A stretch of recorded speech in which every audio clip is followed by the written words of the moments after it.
Santo. Os dons do Pai são pelo menos 7, lá no capítulo 12 do livro de Romanos, onde Paulo começa a dizer que o primeiro dom do Pai, o primeiro dom da primeira pessoa da Trindade, chama-se o dom da profecia, o dom de profetizar. O segundo dom do Pai, ele vai dizer que chama-se o dom da mordomia. Mordomia, Israel. Aquele dom da pessoa que não gosta de trabalhar e fica em casa vivendo às custas de outro. Não é esse tipo de mordomia. É uma mordomia chamada trabalho. A pessoa que tem preocupação no serviço sagrado. Na antiga aliança, a descendência dos filhos de Levi teve 3 filhos, e da descendência dos filhos dele criaram-se os mordomos da casa de Israel. Gerson, Merari e Corate, cada um cuidava de alguma coisa no tabernáculo do Senhor. Eles tinham a preocupação no cuidado para com a casa do Senhor. O terceiro dom do Pai é chamado dom do ensinamento. O quarto dom do Pai é o dom da exortação. O quinto dom do Pai é o da misericórdia. O sexto é o da generosidade. O sétimo é o dom da liderança. Paulo disse: busque, procure, corra atrás dos melhores dons para a sua vida. Esses são os dons do Pai. Se você buscar, tenha certeza e convicção, Ele vai te entregar. Mas Israel, quais são os dons do Filho? Os dons do Filho estão no livro de Efésios capítulo 4, onde Paulo começa a dizer assim: o Deus que subiu ao céu é o mesmo que desceu. Mas Ele não desceu para ficar caído, Ele não desceu para ficar prostrado, Ele não desceu para ficar rebaixado, Ele não desceu para ficar cabisbaixo, Ele não desceu para ficar eternamente com os simples e com os humildes e com os pobres no pó no monturo. Ele não desceu simplesmente para ficar prostrado. Muito pelo contrário, diz que existem 9 classes de anjos na hierarquia angelical. Ele desce a primeira, segunda, terceira, quarta, quinta, sexta, sétima, oitava e nona. Quando ele desce na 9ª classe de anjos, ele desce um pouco mais. E o salmista diz que é um homem mortal para que te lembre dele. Admirável é o teu nome, porque o Senhor foi se lembrar de alguém pequeno como eu, de forma que o apóstolo Paulo diz que ele não tomou por usurpação ser igual a Deus, mas antes, porém, assumiu a forma de servo, sendo fiel até a morte e morte de cruz, pelo que Deus Pai o exaltou soberanamente. Então ele não desceu só no mundo dos homens, ele desce um pouco mais embaixo. E quando ele desce, Paulo diz, ele desceu e levou cativo o cativeiro. E quando ele sobe para cima, Paulo diz, quando ele subiu, ele mesmo deu uns para profetas, outros para apóstolos, outros para pastores e outros para doutores. Eu quero crer que eu não estou pregando para qualquer um aqui esta noite. Eu não estou pregando por mãozinho e para manzinha aqui da igreja de Campo Magro. Não, eu estou pregando para pastor, para apóstolo, para doutor, para pessoas que farão a diferença nesse país. Se você acredita nisso, eu convido você a levantar sua mão e adorar o nome dele, porque ele está neste lugar esta noite. Mas ele começa a falar com a igreja de Corinto e dizer, olha, existem aí as manifestações do Espírito Santo. E quais são elas? São os dons espirituais. Há quem diga, eu tenho 9 dons do Espírito Santo. Na verdade, quem disse não estudou profundamente para saber. Porque na verdade, na Bíblia Sagrada não existem só 9 dons do Espírito Santo. Alguns dizem que existem mais de 600 manifestações do campo espiritual, onde Deus toma a pessoa de uma forma diferente. Existe, por exemplo, Bezaleel, em que Deus tomou Bezaleel e Aholiabe, começaram a inventar, segundo a direção de Deus, fizeram a arca, fizeram o castiçal em obras de ouro. O Espírito de Deus tomou conta dele. Existem várias manifestações do Espírito Santo. Quem der o Espírito Santo tome a tua vida aqui essa noite, e algo que você nunca fez, você passa a fazer aqui hoje. Quando Seymour na Rua Azusa, em um grupo de 7 ou 8 pessoas, começaram a buscar ao Senhor em uma campanha de oração toda semana, uma moça, uma menina, foi até o piano e começou tinha tocado, ninguém nunca tinha ensinado ela, mas de repente o Espírito de Deus tomou conta dela e ela começou a tocar. Quando Deus quer, Ele faz, Ele opera, Ele realiza, Ele toma. Meu Deus, aleluia! Esta noite, e eu profetizo debaixo da autoridade que me concede a palavra do Senhor, que hoje Ele vai te tomar e as ideias de algo que você não está conseguindo realizar, no amanhã você vai fazer. Se lá no serviço não der certo, o Espírito Santo vai tomar conta e vai dizer assim: meu filho, pode fazer, eu estou contigo, eu estou sentindo a presença de Deus. Lá na cama, na xangara, na cama. Aí ele começa a fazer uma divisão da classe de dom espiritual. Glória a Deus. Aleluia. Ele vai dizer que existem 3 tipos de dons do Espírito Santo, mas todos os dons do Espírito Santo estão exatamente ligados nessas 3 classes. A primeira classe de dons do Espírito Santo chamam-se os dons de operação. Quais são os dons de operação, Israel? O primeiro dom de operação chama-se o dom da fé. É o dom de realizar algo mesmo sem ter esperança. É você levantar de manhã tendo convicção de que algo impossível vai se tornar possível e tornar-se acontecer. É um dom da manifestação da fé, é um dom de operação. O segundo dom de operação chama-se os dons de curar. O terceiro dom de operação são os dons de operação de maravilha, onde você ora por alguém que não tem o braço cresce. Alguém que não tem a perna e a perna cresce. Está na hora de a igreja buscar os melhores dons do Espírito Santo.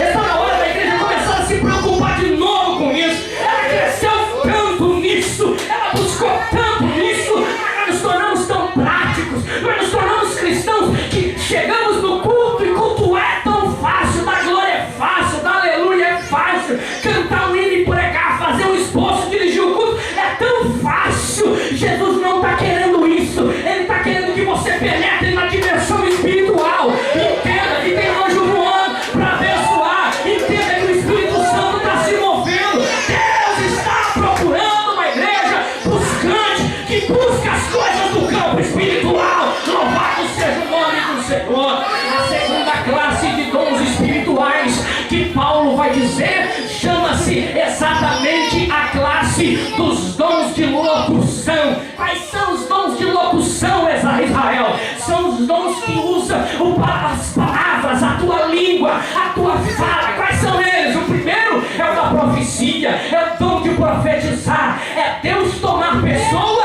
e ela começar a falar em mistério com Deus e de repente lançar a palavra que o Senhor mandou dizer. Profecia.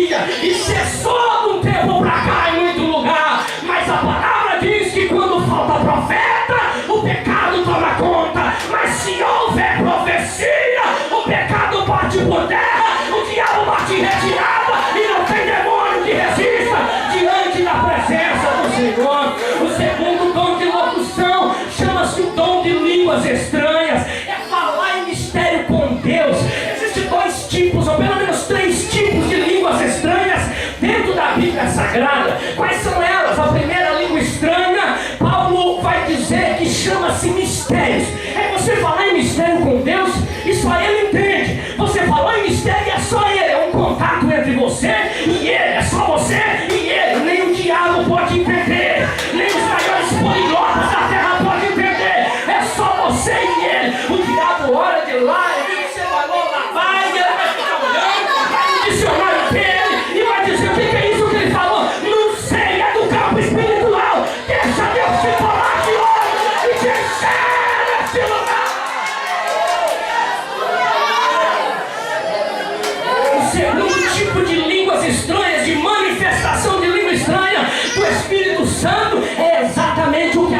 sentir a presença de Deus. De repente ele via alguém falando em mistério com Deus. E quando ele via alguém falando em mistério com Deus, logo o Espírito Santo tomava conta do cérebro dele e ele começava a entender nitidamente qual era a instrução que o Espírito Santo estava passando para ele. Chegou a hora de a igreja entrar no culto, dos irmãos entrar na igreja e não se preocupar com o cabelo do fulano, o cabelo da ciclana, a saia do fulana, o sapato do meu plano, como que o irmão pregou, como que o irmão falou. Não, aqui é lugar de você ver a presença de Deus, a manifestação, entender e interpretar o que Deus está falando. Quando isso acontecer no meio da igreja, não vai ter demônio na fofoca, não vai ter demônio no fuxico, não vai ter demônio na encrenca. O diabo vai bater em retirada, porque a mão de Deus está nesse lugar. Eu convido você a levantar a sua mão e levar um momento de oração agora ao Espírito Santo. Deixa ele te tomar, deixa ele te encher, deixa ele te renovar, deixa. O lavacana, lavacana, lavacana. Eu estou sentindo a presença de Deus aqui nesse lugar esta noite. Esta é a noite de renovo, esta é a noite de vitória, esta é a noite de graça, esta é a noite do mover do Espírito Santo, esta é a noite que ele te cura, te renova, te transforma, te liberta. Deixa ele te tomar neste lugar esta noite. Levanta a tua mão e adora, crente, exalta, crente, engrandeça, crente. Enquanto você adora, ele te renova, enquanto você adora, ele te liberta, enquanto você adora, ele te cura, enquanto você adora, ele te restaura, enquanto você adora, ele muda o quadro na tua casa, na tua família, no teu ministério. Enquanto você adora, o céu se abre e o diabo bate em retirada, porque diante da presença dele até a tristeza tem que saltar. Que alegria! Glória a Deus, aleluia.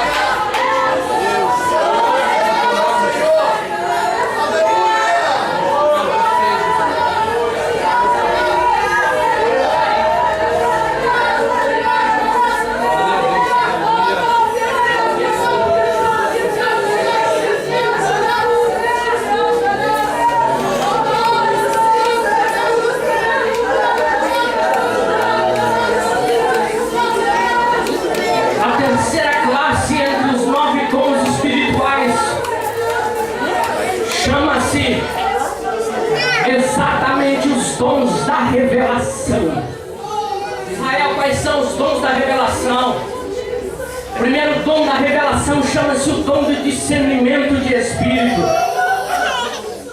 É você entender se alguém está sendo usado por Deus ou por Satanás. Existem pessoas que são corpo aberto. Uma hora Deus usa, outra hora o diabo usa. A Bíblia Sagrada diz que Pedro, acompanha depois na leitura, você vai ver Pedro, Jesus olha para os seus discípulos preocupado com o que estão pensando sobre ele. Aí Jesus pergunta assim: meus discípulos, me digam por favor, o que dizem alguns homens a respeito do Filho do Homem? Aí um disse assim: olha, estão dizendo que tu és Elias. Outro diz: estão dizendo que tu és Jeremias.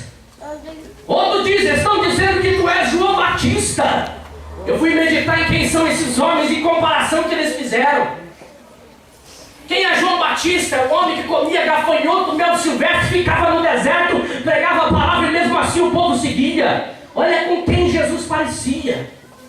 Quem era Elias? Elias era o profeta do Carmelo, que quando chegaram lá embaixo, olharam para cima e disseram: desce daí, homem de Deus, porque o rei quer falar contigo. Ele olha de lá de cima e diz: eu sou homem de Deus que desça fogo do céu e consuma todos vocês. O céu se abre e o fogo desce. Olha com quem que eles compararam Jesus? Outro diz que tu és Jeremias. Quem é Jeremias? É o profeta do calabouço. É o profeta que ficava aqui, ó, sanguessuga das pernas e até o joelho, cheio de lama. Ficou 7, 10, 11, 15 dias. E quando saiu para fora, o rei chamou ele e perguntou: e aí, profeta? A tua palavra, a tua profecia ainda é a mesma? Ele diz: não só é a mesma, como Deus ainda mandou dizer mais.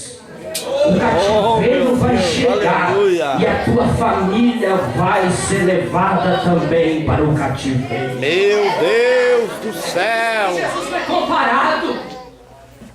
Tudo bem que existe crente hoje em dia que você for perguntar: e o pregador fulano de tal? Com quem que era parecido? Aquilo lá parecido com Jacó, com Nabucodonosor, com Senaqueribe.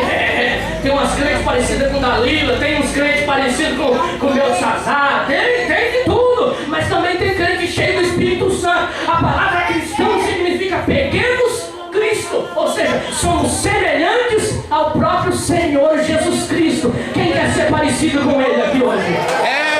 Talvez você não seja hoje. Talvez você não seja, porque ainda somos falhos, ainda somos pecadores. Mas o salmista diz que a luz do justo é como a aurora, que vai brilhando mais e mais até chegar dia perfeito. Deus vai mudar a tua estação, Deus vai mudar a tua história, Deus vai mudar a tua vida, e tu serás um homem e uma mulher cheio do Espírito Santo de Deus. É, meu Deus! Então Jesus perguntou: o que dizem dos filhos do Filho do Homem? Oh, Jeremias. Outro diz que tu és Elias e outro que João Batista. Aí Jesus perguntou: e vocês, o que dizem que eu sou? Aí Pedro levantou, cheio de ousadia. O Espírito Santo tomou conta dele. Ele olhou para Jesus e disse: tu és o Cristo, Filho do Deus vivo. Jesus olhou e disse: olha que esse menino está aprendendo o negócio. Jesus olhou para ele e disse: ah é? Eu vou dizer um negócio para você aqui hoje, Simão, filho de Barjonas. Quem revelou isso não foi a carne, nem foi o sangue, mas foi o Espírito Santo de Deus. E porque hoje você deixou Deus te usar, eu vou dizer um negócio para você. Tu és Pedro, tu és uma pedra, mas sobre mim, Cristo, esta pedra, eu edificarei a minha igreja, e as portas do inferno não prevalecerão contra ela. Aí deixa eu dizer um negócio para você. Estou falando do Pedro. Você vê crente dando glória a Deus, aleluia, até falando em mistério. O irmão vem falar comigo e diz: eu não entendo esses crentes, eu não acredito. Eu falei: eu acredito. Porque tem os crentes que ele levanta, Deus usa ele, mas no outro dia, ai meu Deus. Não, eu vou dizer um negócio que Deus está colocando no meu coração para dizer. Eu conheço crente que no púlpito com microfone, meu Deus do céu. Mas você olha para a página do Facebook dele e você não vê uma declaração dizendo que é crente. Aí quando chega o dia do jogo do Coxa, do Flamengo, do Atlético: eu sou coxa até a morte, eu sou flamenguista até a morte. Vai te converter. O Espírito Santo quer entrar na tua vida, ele quer te tomar. Jesus quer mudar o teu histórico, Jesus quer mudar a tua vida, Jesus quer mudar esse teu coraçãozinho e transformar em um homem cheio do Espírito Santo de Deus. Passou muito, 2 ou 3 versículos depois, Jesus está dizendo: o Filho do Homem, aquele do dia anterior, será levado. Os homens o vituperarão, o vulgarizarão, ele será entregue à morte. Aleluia. Aí Pedro, de repente, o Espírito Santo saiu e já o diabo aproveitou o espaço. Aí Pedro vai e coloca a mão no ombro de Jesus e disse: mestre, não morras não. Aí Jesus se volta para ele e diz: para trás de mim, Satanás. Tu não sabe que se eu quisesse, eu rogaria ao Pai e Ele mandaria 12 legiões de anjos para me socorrer? Você não entendeu? É o maior erro no que tange a doutrina do Espírito Santo, alguém pensar que porque um fala em língua estranha e outro é usado por cura, ele não pode roubar, não pode matar, não pode falar mal do outro, não pode isso, não pode aquilo. É o maior engano seu. Tem gente que Deus usa de uma forma poderosa e no outro outro dia ele vai e adultera. Por quê? Porque não faz a diferença exatamente o momento da pessoa. O que faz